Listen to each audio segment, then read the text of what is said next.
Today's sermon is part 2 on the inconsistent faith of Abraham. We did part 1 last Sunday. And when I talk about the inconsistent faith of Abraham, I'm not saying that faith in God is inconsistent, but I'm saying that people of faith, like you and I, and like Abraham, sometimes we're inconsistent with our faith. Frustration is one of the things that can produce an inconsistent faith, and that's our subject this morning. It can be an enemy of faith. Frustration can grow from many roots. There's lots of sources of it. When we have to wait for an answer to prayer, that's hard, it's difficult, and sometimes it leads to us being frustrated. When it seems nothing is happening and you want something to happen, that's frustrating. Or it's not fast enough for you, that's frustrating. We're living in a culture where everything's almost instant, you know? Like you can go make yourself a cup of coffee in 30 seconds sometimes, depending on what kind of machine you have, you know? And you can put stuff in the microwave and heat it up like really quick. So we're used to having things done when we want them right away. And sometimes we would just like God to do something, you know, when we pray, and nothing happens. That's really hard, isn't it? So sometimes we like God to do anything but nothing. So just show me an answer. And sometimes when we're frustrated, we do stupid stuff. Like we decide we can do whatever we can, we will do whatever we can to make something happen, right? Activity to claim spiritual promises independent of the influence and provision of God is dangerous and has often disastrous results. What I'm saying is when we're trying to get the promise of God our way, we're trying to work it down or bring it down or work it up or whatever.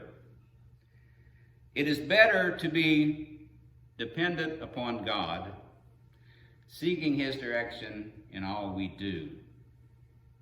And some of those songs we sang were talking about that.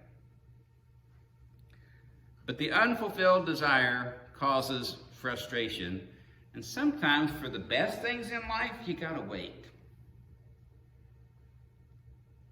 And the best things in life often require delayed gratification, not instant, not right now. So we're going to look at Sarah and Abraham's inconsistency of faith and their frustration in Genesis chapter 16, verses 1 through 6. Now Sarah, Abram's wife, had borne him no children, but she had an Egyptian slave named Hagar. So she said to Abraham, "The Lord has kept me from having children. Go sleep with my slave. Perhaps I can build a family through her." Abram agreed to do what Sarah said. So after Abram had been living in Canaan 10 years, Sarah, his wife, took her Egyptian slave Hagar and gave her to her husband to be his wife. He slept with Hagar, and she conceived. When she knew she was pregnant, she began to despise her mistress. Then Sarah said to Abram, "You are responsible for the wrong I am suffering. I put my slave in your arms, and now that she knows she is pregnant, she despises me. May the Lord judge between you and me." "Your slave is in your hands," Abram said. "Do with her whatever you think best." Then Sarah mistreated Hagar, so she fled from her. Now she'll come back, but she ran away while she was pregnant. So the frustration which caused inconsistent faith for Sarah, or as it was vocalized by Sarah, the wife of Abraham, she was frustrated by her own infertility. And she said it this way, "God has kept me from having children." That meant she was trying. She wanted children, but she wasn't having children. And she and Abraham are probably in their 80s at this point. And I would say that Sarah had probably prayed for that child many times, but she had never been pregnant.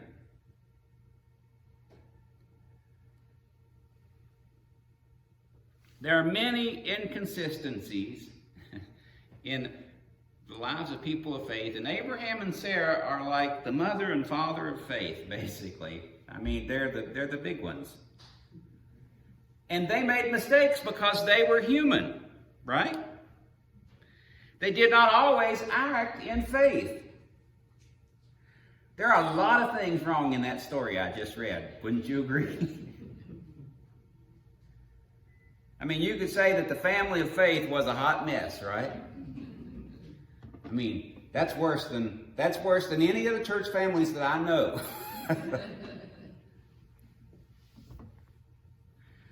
Slavery is wrong, for one thing. Hagar's a slave. She didn't get a choice. Adultery is wrong, for another thing.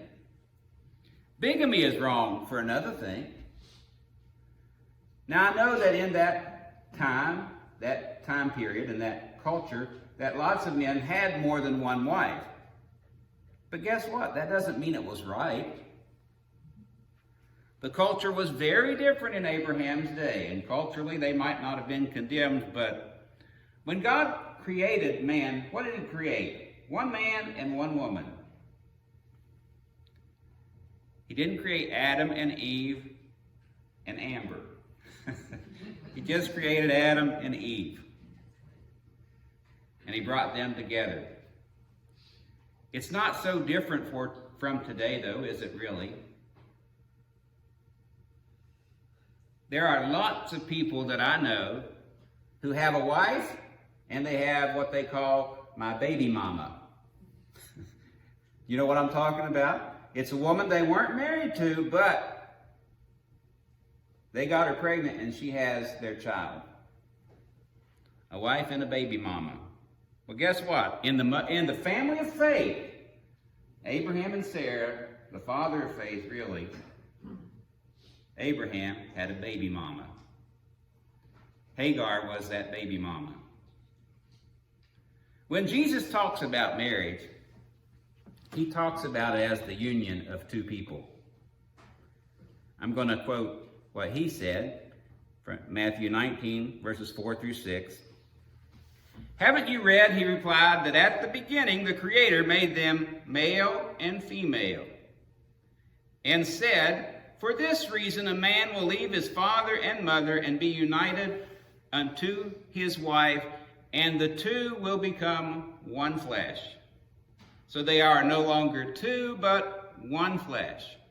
Therefore, what God has joined together, let no one separate. Now, when Jesus said that, he is quoting from the book of Genesis. There's a couple of verses in Genesis. One is chapter 2, verse 24, where he says, the two will become one flesh. God did not plan for a man to have multiple wives, mistresses, or concubines. And sometimes when we look at the Old Testament, we see that, and we see that happened, and we don't really see its condemnation, but we see the negative fruits of what happened in the families that had practiced it. Now, Sarah and Abraham were crazy desperate to have a child, but it would have been better had they just waited on God. They would have had one, and they did have one. Now, when I say Sarah was frustrated, I don't want to say she was the only one frustrated by the lack of a child. It's pretty clear that Abraham was, but when somebody you love is frustrated, like Sarah was, you want to bring them relief if you can. You've heard that expression, when mama isn't happy, nobody's happy. It's true, but it's also true, when daddy isn't happy, nobody's happy, right? And neither one of them were happy about the situation. They were both grieving their lack of a child and their desire to have one. And Abraham had been promised by God, your seed will be blessed. and there'll be a great nation from you. But Abraham had expressed his frustration with God in this previous conversation, which is one chapter before. Sarah says, I want you to sleep with Hagar and have a child for me. In Genesis 15, verse 2 through 4, this is Abraham talking to God. But Abram said, Sovereign Lord, what can you give me since I remain childless? And the one who will inherit my estate is Eliezer of Damascus. And Abram said, You have given me no children, so a servant in my household will be my heir. Then the word of the Lord came to him, This man will not be your heir, but a son who is your own flesh and blood will be your heir. But you hear Abraham's frustration, don't you, when he says, I don't have a son, so my servant will be my heir. I don't have anybody to leave my stuff to. I don't have anybody to leave my blessings to. He was frustrated. But God said, Your son, not your servant, will be your heir. God had spoken to Abraham's frustration with a promise. You will have a son. So Sarah was not the only one frustrated. There may be times when we think we know what God wants to give us, but we have to wait for it. And God gives us the right thing at the right time. So Sarah and Abraham come up with this plan, like sometimes we do, to speed God up. God's not moving, so let's make our own move. We don't want to wait for him, and sometimes you and I do the same thing. We try to hurry God up. We try to get what we want in whatever way we can. We try to see how we can work it out. There may be people listening today who are looking for a boyfriend or a girlfriend or looking for a husband or a wife. And then maybe not. I don't know. You might be looking for a better job, or if you don't have one, you might be looking for any job, right? And frustration can cause us to jump on the first thing and the wrong thing. And prayer and patience are the best advisors in those situations when you don't know what to do. Not long ago, our friend Jeannie, I guess I'll say Gagny, because she told me when I said Gagne, I was pronouncing it the French way, but they say Gagny. She was here and she gave testimony about her story and her life, about walking in light a little bit, but she also said she came to this church years ago, and this was where she met her husband, and she said, I looked around in the church and I thought, she was a single mom, and she said, I thought, I won't find a husband in this church, but God brought Wally to her in this church. And then many years later, Wally died. And in her church, God brought her another husband, Dan, who's her husband now. He brought them together. That was a good testimony. My daughter, Karis, was recently married last year. She met her husband, Ethan, in church. She was singing and he was doing the soundboard. My niece in West Virginia was recently engaged, and I saw this on Facebook. I wasn't there to see it, but I saw pictures of the engagement and the ring and all that stuff. It's interesting. You can see all that stuff now. But she did a little survey type thing about she and her fiance, and one was, what was your first date? And she said, he invited me to go to church with him, and I went to his church. That was our first date. And somebody commented on that, you can't beat that for a first date. If you're waiting for the right person, what should you do? You should try to be the person that the person you would like to have would be looking for. And sometimes we need to wait on God. And I know we say, but I can't just do nothing. And I'm not saying we should do nothing, but I'm saying that we should actively do the things that you need to do to pursue your relationship with God so that you can be the person God needs you to be. So Sarah's frustration, Genesis 16:2, was, "The Lord has kept me from having children. Go sleep with my slave. Perhaps I can build a family through her." So this was a plan to overcome Sarah's infertility. We'll have a child through a surrogate mother. People still do that. It was a logical plan. It might work, it might not. I mean, maybe Abraham couldn't have children. But it sounds to me like she's saying, God has abandoned me, so I've got to find another way. Maybe I can build a family through her. That's what Sarah says. Perhaps I can build a family through her. If God won't give me children, I'll get them this way.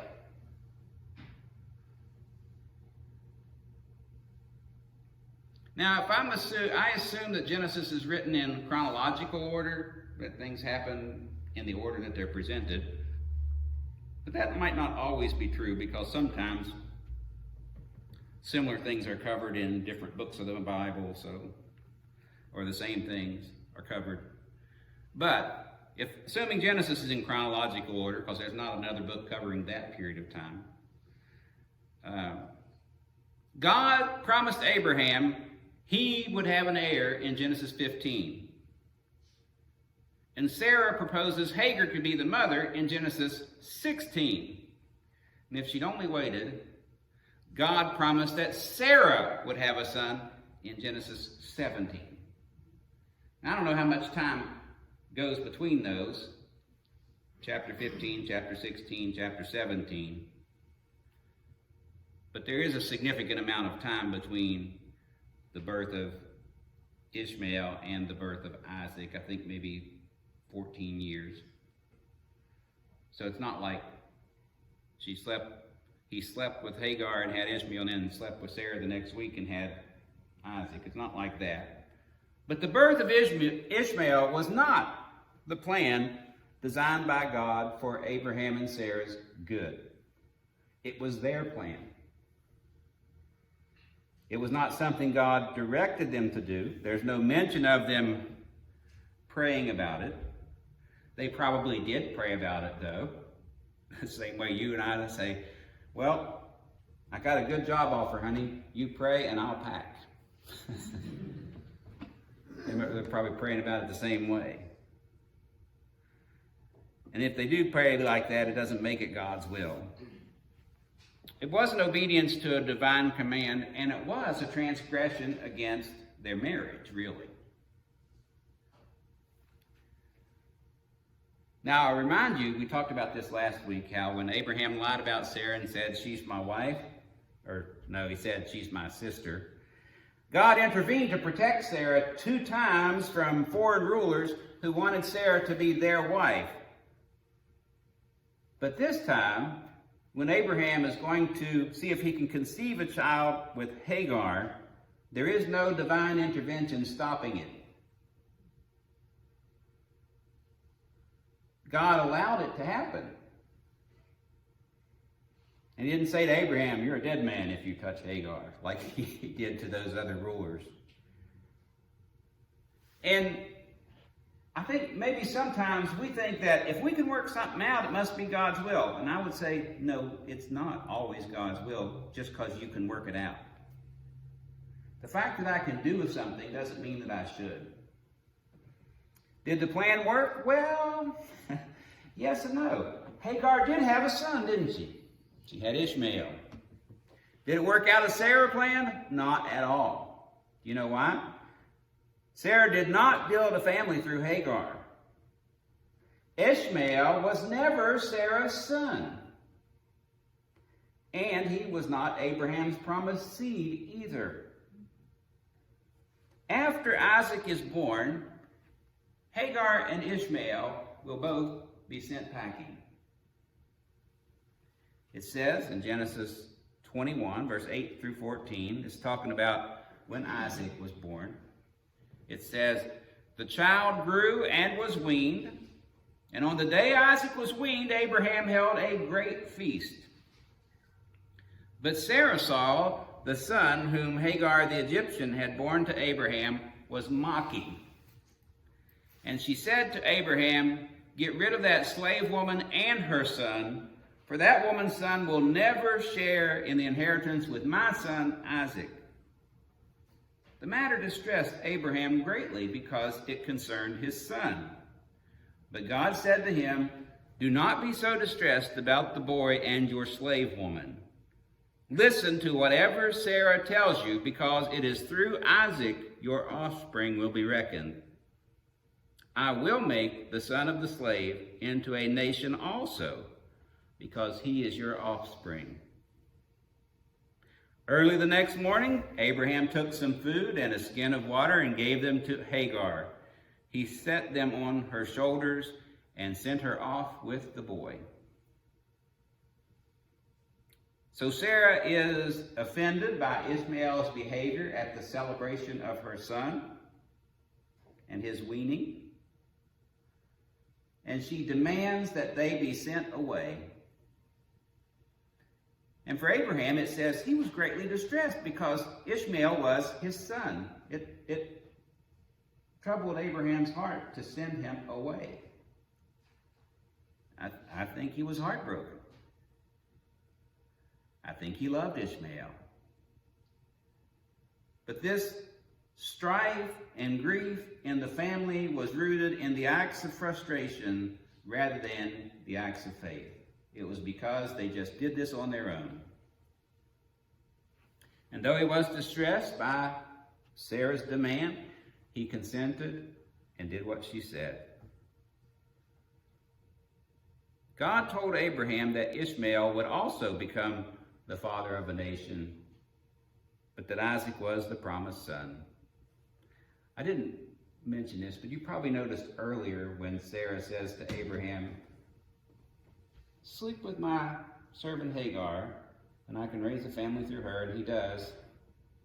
Then when Hagar gets pregnant, she says, "Now look what you've done." It was like, look at her. She thinks she's so special because she's having a baby and I'm not. And she drove Hagar away, but she came back because God told her to come back. And that's how it is when we get things worked out on our own. It's a mess a lot of times, if we're not acting in faith but in frustration. Isaac was the chosen one and the ancestor of the nation of Israel. And Ishmael and Isaac were to be separated. Ishmael was sent away, and he and Isaac were no longer really like brothers anymore, except Ishmael came back for the burial of Abraham. So the first family of faith was a mess. And if we live our lives on the basis of fear and frustration, our families are going to be a mess too. And I don't want to sound judgmental, so let me say this also. Even if you do live a life that's mostly by faith, your family can still be a mess. Why? Because children kind of get to make their own choice. And parents can influence our children by the example we set, but you cannot control the choices they're going to make. Though you'd like to, you can't. And we can't prevent them from acting in fear or frustration. And sometimes they'll do the same things you did. That is, the same mistakes. Sometimes they'll do the same good things, and sometimes they won't. And sometimes they won't make the same mistakes. The human condition is desperately wicked. But the grace of God is abundantly amazing. And we must turn to him in faith and receive forgiveness for our sins.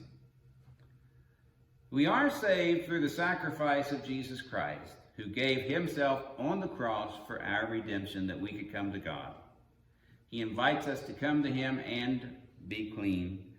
But he also invites us to live our lives on the basis of faith in him, not be overcome by fear and frustration. You are going to fall down, probably. Let's just say probably. You are going to fall down. Okay? We're all going to fall down sometimes. But when you fall down, get up, knock the dust off, and then turn and follow Jesus again.